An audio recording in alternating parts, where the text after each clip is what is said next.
Hello everyone, welcome back in my study channel Vandana study point. आशा करती हूँ आप सभी अच्छे होंगे। आज हम यूकेपीएससी मेंस 2012 का पेपर थर्ड पॉलिटी इसका एनालिसिस करेंगे। तो पेपर थर्ड हमारा यूकेपीएससी मेंस का ये 2012 का हमारा मेंस का पेपर है। इसका एनालिसिस हम करेंगे, जानेंगे इसमें किस प्रकार के क्वेश्चन आए थे। स्टूडेंट्स, ये सब तो हम जान ही चुके हैं आपकी जो इसका पैटर्न है, ठीक है। यूकेपीएससी मेंस का 2016 से जो पैटर्न इसमें चला आ रहा है, ऑप्शनल इसमें से हटा दिया गया है। अब आपके खाली 7 पेपर है, ठीक है, ऑफ टोटल ऑफ 1500 मार्क्स, ठीक है। पहला पेपर आपका हिंदी की जो लैंग्वेज का है वो 300 मार्क्स का है।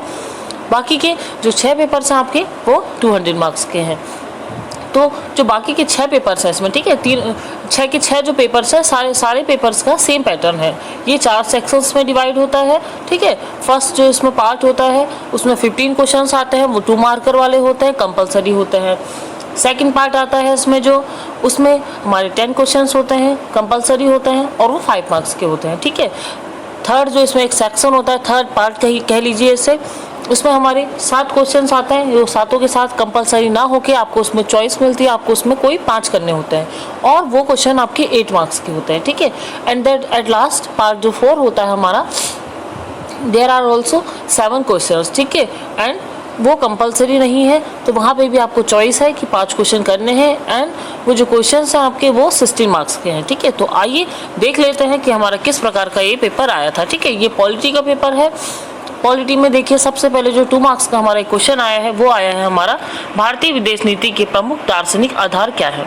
अब आपको बता देना है कि भारतीय जो हमारी विदेश नीति है, ठीक है, भारत की जो फॉरेन पॉलिसी है उसकी क्या है, फिलोसॉफिकल बेसिस बताने हैं, मतलब दार्शनिक आधार, ठीक है। आपको कुछ ना बताते हुए ये खाली 2 मार्क्स का क्वेश्चन है आपका, तो यहाँ पे क्या आपके इसके दार्शनिक आधार है वो सारी चीज़ें मेंशन करनी है, ठीक है। जैसे कि हम देखते हैं कि एक हमारा भारत की जो विदेश नीति है बहुत मतलब वो अंतर्राष्ट्रीय सुरक्षा चाहती है, ठीक है, अंतर्राष्ट्रीय समृद्धि चाहती है, ठीक है, मित्रता का एक भाव है उसके अंदर, ठीक है।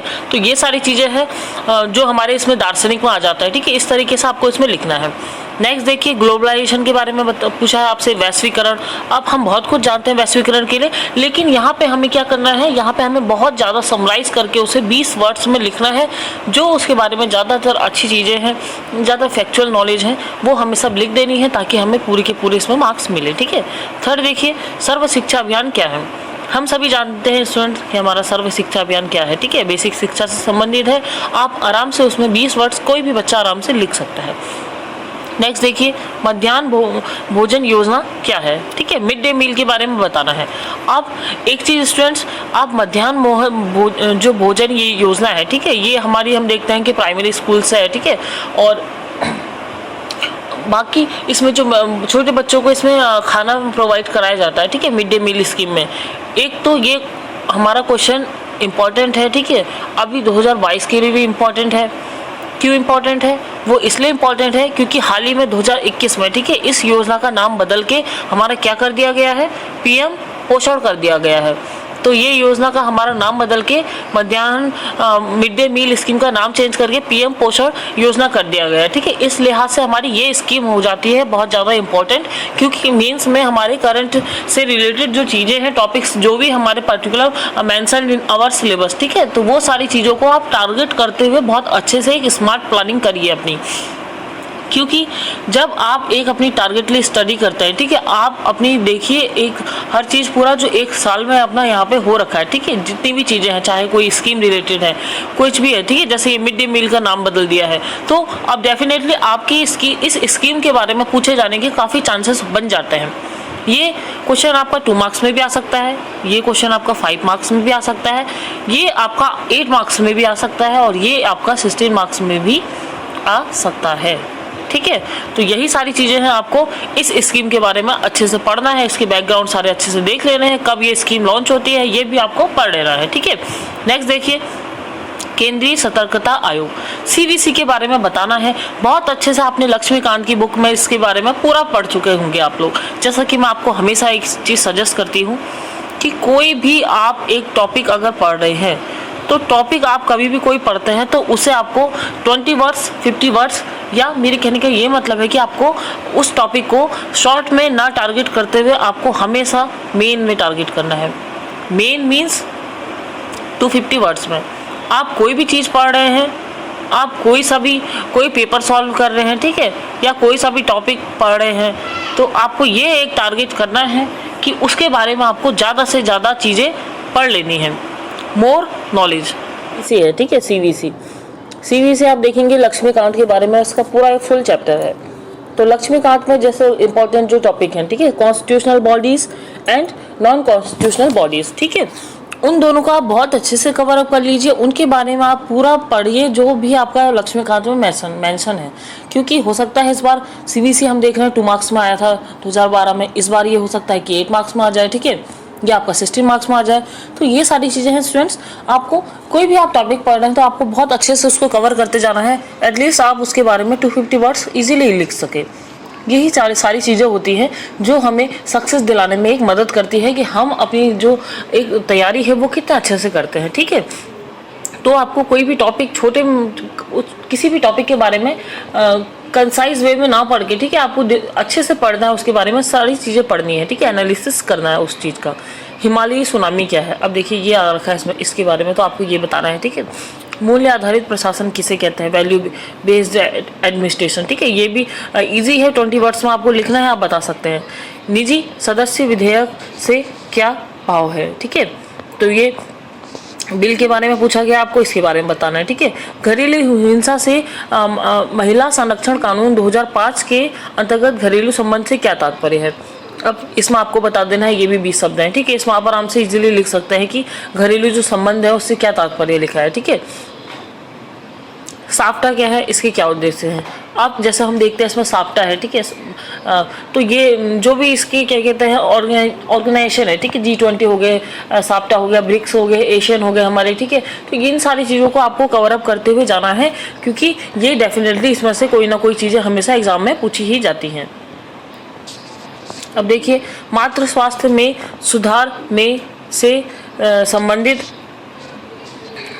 से संबंधित संयुक्त राष्ट्र सहजवादी विकास लक्ष्य क्या है, ठीक है, तो इसमें हमसे क्या पूछा है कि यूएन के डेवलपमेंट गोल्स क्या है, ठीक है, relating to improvement in maternal health, मतलब मातृ स्वास्थ्य की, ठीक है, माताओं की जो स्वास्थ्य संबंधी एक जो स्वास्थ्य की जो हम देखते हैं गिरावट आती है, ठीक है, आफ्टर प्रेगनेंसी, ठीक है, या कोई माँ अपने बच्चे को जन्म देती है तो उसके बाद हम देखते हैं कि कई तरीके के बदलाव आते हैं, ठीक है, माताओं के शरीर में, ठीक है, कई तरीके की कमजोरियाँ होती है, ठीक है, जिसके लिए भारत में भी कई तरीके के कैंपेन चलाए जाता है, आप देख रहे होंगे, आंगनबाड़ी वगैरह है हमारी, ठीक है, आंगनबाड़ी में है तो वहाँ पे एक पोषण अभियान चलता है, ठीक है, पोषण अभियान हमारा हमेशा चलता है, ठीक है, प्रत्येक माह, अब तो इसका प्रत्येक माह कर दिया है, बाकी जैसे प्रेग्नेंट औरतें हैं, ठीक है, उनके लिए जो फूड ग्रेम्स वगैरह हैं, ठीक है, छुआरे हैं, कई तरीके की चीज़ें हैं, ठीक है, मल्टीविटामिन्स की कैप्सूल्स हैं, तो ये सारी चीज़ें अब आंगनबाड़ी के माध्यम से भी दी जाती हैं, ठीक है, और सरकारी जो हॉस्पिटल्स होते हैं, ठीक है, सरकारी, तो वहाँ पे क्या होता है, वहाँ पे ये सारी चीज़ें आपको फ्री ऑफ कॉस्ट अवेलेबल कराई जाती है, ठीक है, जैसे कैल्शियम में आपको आयरन है, तो यही सारी चीज़ें हैं। अब यूएन का भी इसमें कुछ ना कुछ रोल होता है, ठीक है, तो इसलिए इसमें इसके बारे में बताना है आपको, लेकिन किस चीज़ के लिए, यूएन के उससे, ठीक है, कि यूएन का क्या इसमें लक्ष्य है, ठीक है, कि मातृ स्वास्थ्य के सुधार में। सांसद आदर्श ग्राम योजना अभी उस समय चली थी, तो इसमें गांव को गोद लेने के लिए क्या दिशा निर्देश है, ये आपको बता देना है शॉर्ट में। लोक अदालत भारत में झगड़ों के निपटारे की वैकल्पिक व्यवस्था है, टिप्पणी कीजिए, ठीक है, ये सारी चीज़ें देखिए इसमें आ रखी हैं। अगला देखिए सूचना का अधिकार कानून 2005 के अंतर्गत सूचना से क्या अभिप्राय है। अब आपको ज़्यादा कुछ नहीं बताना है क्योंकि ये खाली 20 शब्द में है, तो आप इजीली इसे कर सकते हैं। नेक्स्ट देखिए कटौती प्रस्ताव क्या है, तो कटौती प्रस्ताव के बारे में आपको यहाँ पे बता देना है, ठीक है। ये हमारा सेक्शन फर्स्ट हमारा कंप्लीट हो गया। अब हम देखते हैं अपने भाग सेकंड में, ठीक है, कि भाग सेकंड में हमारे कैसे 10 क्वेश्चंस आए हैं जो कि हमारे कंपलसरी हैं। संयुक्त राष्ट्र की सदस्यता प्राप्त करने की प्रक्रिया क्या है, ठीक है, 50 शब्द। संयुक्त राष्ट्र की जो सदस्यता होती है, ठीक है, जैसे अस्थायी सदस्य होते हैं, स्थायी सदस्य होते हैं, तो उनकी प्रक्रिया आपको बता दे रही है 50 वर्ड्स में। परंपरागत मतदान प्रणाली की अपेक्षा इलेक्ट्रॉनिक मतदान प्रणाली के क्या फायदे हैं। अब आपको क्या बताना है, जैसे पहले हम वोट डालते थे, ठीक है, तो यहाँ पे आपको ये बता देना है कि जो अब ईवीएम चल रही है, ठीक है, ईवीएम के क्या फायदे हैं उससे 50 वर्ड्स में ये आपको बताना है। हरित अभिलाभ क्या है ये आपको बताना है। ग्रीन बोनस, ठीक है, ग्रीन बोनस के बारे में बताना है।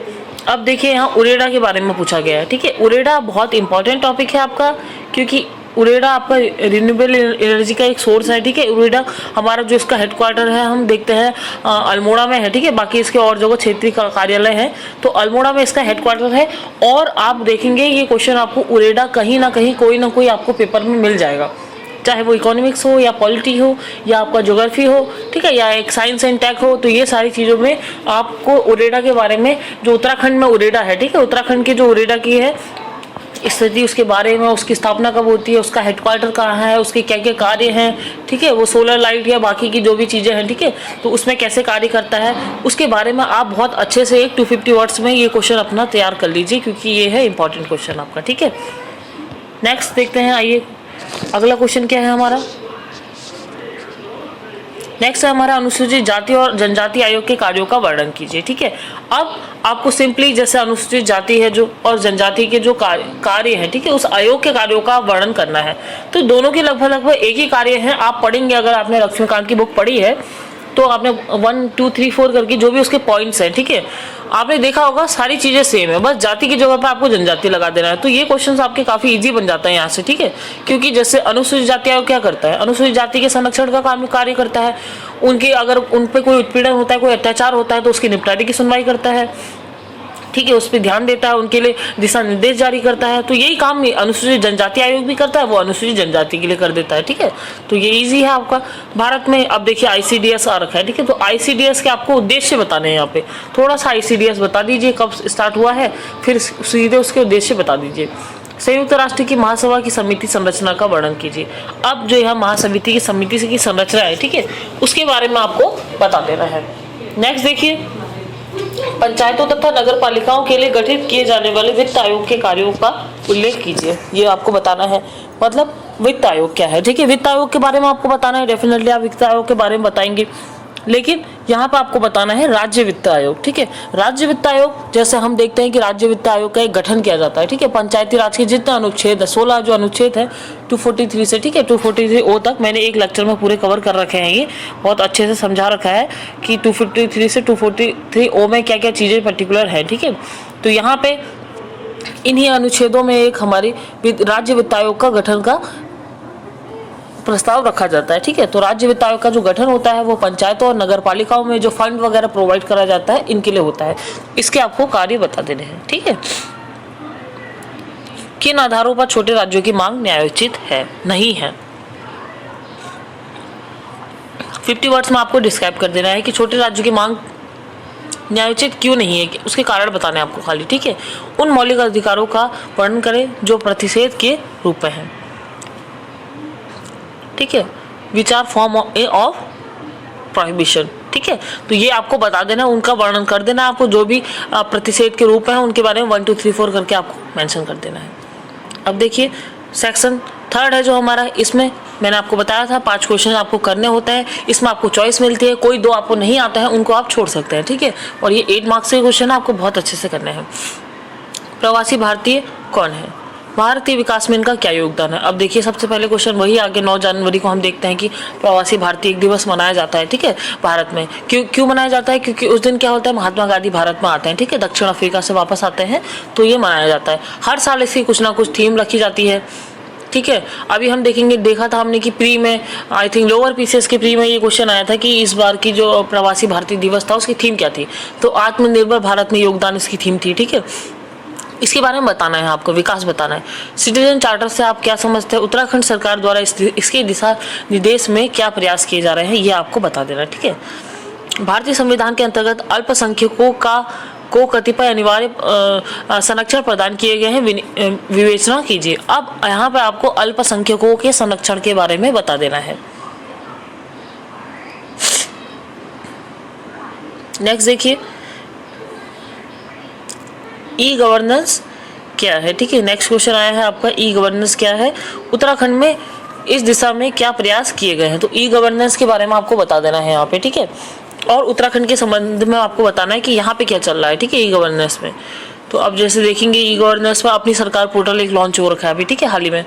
तो अपनी सरकार पोर्टल क्या है, इसको भी, इसका आप एक एग्जांपल दे सकते हैं, ठीक है, कि जो अपनी सरकार पोर्टल है, ठीक है, उत्तराखंड में सीएम पुष्कर धामी द्वारा जो ये पोर्टल लॉन्च किया गया है, ये ई गवर्नेंस को मजबूत बनाने की दिशा में एक कार्य करता है। क्यों? क्योंकि इस पोर्टल में पर्टिकुलर, ठीक है, इस पोर्टल के अंतर्गत जो सारे विभाग हैं, सारे विभागों को एक जगह पे ला दिया है। उनकी एक साइट है eservice.uk.gov.in करके। आपको स्थायी निवास अप्लाई करना है, आपको परिवार स्थिति अप्लाई करना है, आपको जन्म प्रमाण पत्र, मृत्यु प्रमाण पत्र, EWS का सर्टिफिकेट, आय का प्रमाण पत्र, खाता खतौनी, सारे ही जितने भी सर्टिफिकेट आपको एक साइट पे मिल जाएंगे। ई सर्विस, ठीक है, ई सर्विस ई गवर्नेंस के तहत आप बता सकते हैं, इसका एक एग्जाम्पल इसमें मेंशन कर सकते हैं, ठीक है।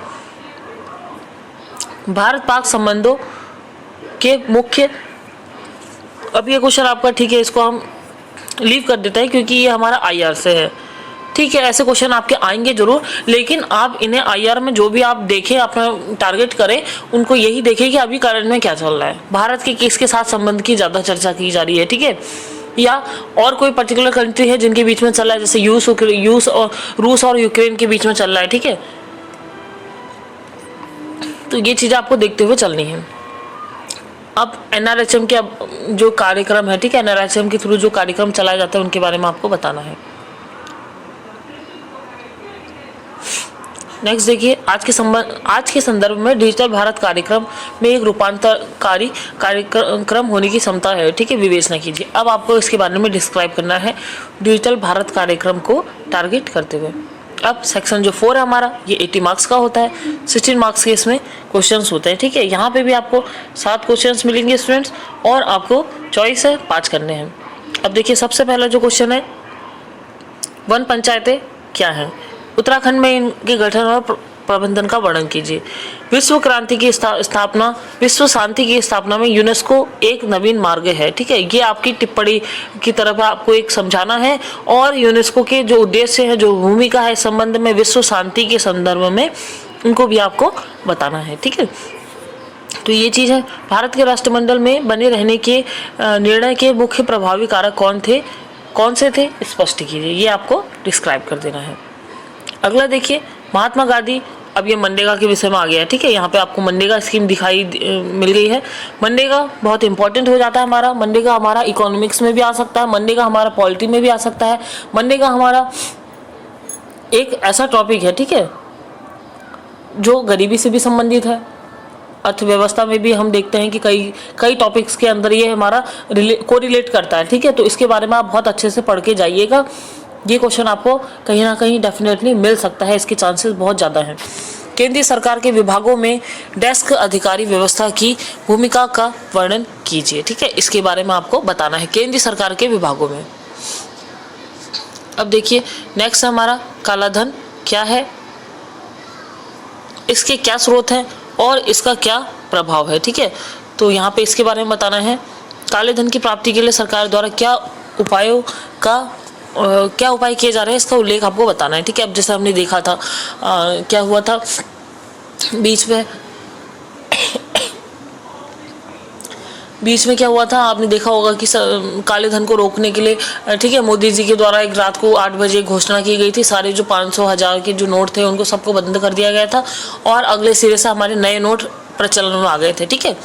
तो यहाँ पे क्या किया गया था, एक डिमोनेटाइजेशन किया गया था, ठीक है। तो ये सारी चीज़ें हैं, काले धन को रोकने के लिए ये चीज़ यहाँ पे करी गई थी। तो इसके बारे में आप बता सकते हैं, ठीक है। अस्पृश्यता के विरुद्ध संवैधानिक प्रावधानों की विवेचना कीजिए। भारत में अस्पृश्यता को दूर करने के लिए कौन से उपाय किए गए हैं, ये आपको बता देने हैं, ठीक है। तो हम देखते हैं, जैसा आर्टिकल हमारा 17 है, वो हमारा इसी से रिलेटेड है, ठीक है, मौलिक अधिकारों में। इसको दूर करने के लिए एक हमारा इसमें हम देखते हैं कि जैसे संविधान में प्रावधान है, ठीक है, इस चीज़ के लिए। तो इसके बारे में आपको संवैधानिक प्रावधानों की ही विवेचना करनी है, और इसको दूर करने के क्या क्या उपाय हैं ये भी आपको बता देना है, ठीक है। हाँ, तो ये था स्टूडेंट आज का पेपर जो हमने पॉलिटी का था, ठीक है, 2012 का डिस्कस किया। तो ये सारे जो पेपर्स हैं इनको आपके साथ डिस्कस करने का एक यही मैसेज है स्टूडेंट जो मैं आपको देना चाहती हूँ कि जो हम जो प्रीवियस ईयर के पेपर्स हैं, ठीक है, हम तैयारी तो अपनी कर रहे हैं, बट स्टूडेंट्स जो हमारे प्रीवियस ईयर के पेपर्स होते हैं, ठीक है, उनको भी हमें अच्छे से प्रैक्टिस उनकी करके जानी है, ठीक है। प्रीवियस ईयर के पेपर्स की क्या क्वेश्चन उसमें आ रहे हैं, कैसे क्वेश्चन जो कि पीएससी के द्वारा पूछे जा रहे हैं, क्या उसमें करंट से रिलेटेड है, ठीक है, किस प्रकार उसमें पूछे जाने की संभावना बनी है।